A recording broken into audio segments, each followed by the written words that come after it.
Hi friends, ఈరోజు నేను bread roast చేస్తున్నాను. దానికి కావాల్సిన బ్రెడ్ అండ్ బటర్ బ్రెడ్ అన్ని స్లైసెస్గా పెట్టుకున్నాను. అండ్ కీరకాయ, ఆనియన్, టమాటో ఇవన్నీ ఇలాగ రౌండ్గా కట్ చేసుకొని పెట్టుకోవాలి. దీంట్లోకి బ్రెడ్ రోస్ట్లోకి మనం ఎగ్స్ యూజ్ చేయొచ్చు అండ్ పన్నీర్ కూడా యూజ్ చేయొచ్చు. ఈసారి నెక్స్ట్ టైం పన్నీర్ కానీ లేదంటే ఎగ్ చేసినప్పుడు నేను చూపిస్తాను. ఇది ఫస్ట్ బటర్ అప్లై చేసిన తర్వాత నెక్స్ట్ గ్రీన్ పేస్ట్ అంటే పుదీనా, కొంచెం కొత్తిమీర, పచ్చిమిర్చి,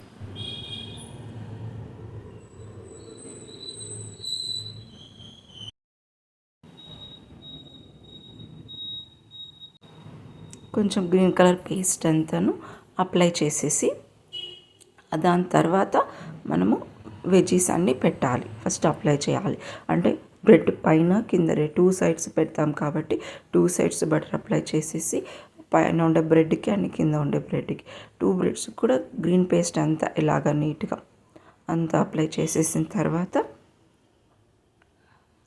ఇప్పుడు నేను కూరగాయలు ఏమైతే తరుక్కున్నామో రౌండ్గా పెట్టుకొనేసి అన్నీ నీట్గా సర్దుకోవాలి. పెట్టుకొనేసి చూడండి ఇలాగ పెట్టుకొనేసి అన్నీ కూడా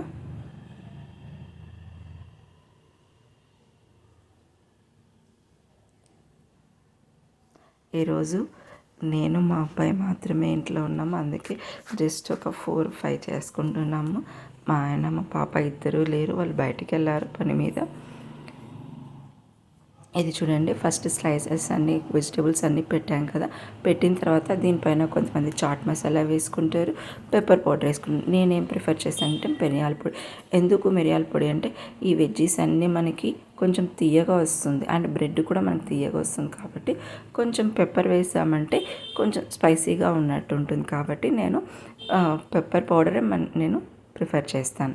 చాట్ మసాలా బదులు ఇదే లేదు 2 కావాలన్నప్పుడు pepper powder and chaat masala 2 mixing చేసుకొనేసి అది కూడా మనము వేసుకోవచ్చు, అట్లా కూడా ఓకే. అండ్ ఇప్పుడు ఇట్లా క్లోజ్ చేసేసిన తర్వాత మనం స్టవ్ పైన ఇలా చూడండి ఇలా పైన పెట్టేసుకున్న తర్వాత మనం స్టవ్ అంటించుకొని పెనం పెట్టుకొని కొంచెం కాగిన తర్వాత మనము కొంచెం ఫస్ట్ బటర్ వేసేసి మనము హీట్ చేసుకోవాలి. చూడండి నేను ఎక్కువ నాన్ స్టిక్ పెనం వాడను, నార్మల్గా ఐరన్ పెనాలే వాడతాను. ఐరన్ అండ్ సిల్వర్ పెనాలే వాడతాను. ఇది నా చపాతీ పెనం అండి. చపాతీ, బ్రెడ్ రోస్ట్ అండ్ రొట్టి ఇవన్నీ దీంట్లోనే నేను చేస్తాను. చూడండి దీని మీద అయితే బాగా మనకి అంటే మీడియం సైజులో పెట్టుకొని కాల్చుకుంటే చాలా కరెక్ట్గా కాగుతుందండి. చూడండి ఫస్ట్ అంతా కింద వేసి పెట్టాను, మళ్ళీ పైన వేసి కొంచెం ఇట్లా రౌండ్గా చేసామంటే నీట్గా అంతను సైడ్స్ అంతా కాలుతుంది. చిన్న మంట పెట్టుకోవాలి, పెద్ద మంట పెట్టామంటే మాడిపోతుంది తొందరగా. ఒక మీడియం సైజులో పెట్టుకొనేసి 2 సైడ్స్ చిన్నగా కాల్చుకున్నామంటే లోపల వెజిటేబుల్స్ కూడా కుక్ అవుతుంది. లేదు అంటే వెజిటేబుల్స్ కుక్ అవ్వ పచ్చిగా ఉంటుంది. బ్రెడ్ మాత్రం పెద్ద మంట పెట్టామంటే మాడిపోతుంది, లోపల వెజ్జెస్ అన్నీ అలాగే ఉంటాయి. అండ్ ఇంకోటి ఏమంటే టోస్టర్ వాడచ్చు కదా అని చెప్తారు. నేను ఆల్రెడీ టోస్టర్ వాడానండి. దీంట్లో వచ్చినంత టేస్ట్ టోస్టర్లో రాలేదు. ఆ టేస్ట్ అనేది చాలా డిఫరెన్స్ ఉంది. దీంట్లో బాగా కమ్మగా ఉంటుంది, బాగా వెజ్జెస్ ఉడుకుతాయి, చాలా బాగుంటుంది టేస్ట్. అందుకే నేను దీంట్లోనే నేను చేస్తాను. టైం పట్టిన మనకి కొంచెం ఇది టైం పట్టిన ప్రయాస అనుకున్నా కూడా నేను దీంట్లోనే చేస్తాను. చాలా బాగుంటుంది టేస్ట్. మీరు కూడా ఒకసారి ట్రై చేయండి.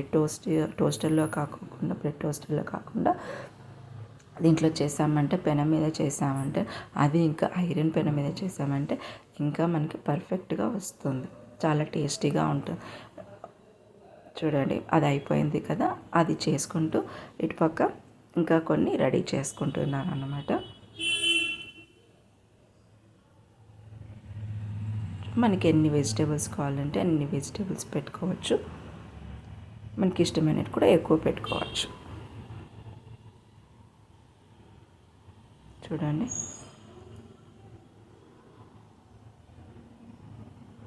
ఇలాగా అంతా పెప్పర్ పౌడర్ అంతా చల్లాను. పెట్టేసేసి, ఎందుకంటే మనం అది చిన్న మంట పెట్టుకున్నాం కదా, చిన్న మంట పెట్టుకునే లోపల మన అది రోస్ట్ అయ్యే లోపల మనం ఇంకోటి రెడీ చేసుకోవచ్చు. చూడండి ఇలాగనే కాలాలి, ఎక్కువ బ్లాక్ అవ్వకూడదు, మీడియంగా అయ్యిందంటే లోపల చూడండి బాగా కుక్ అవుతుంది.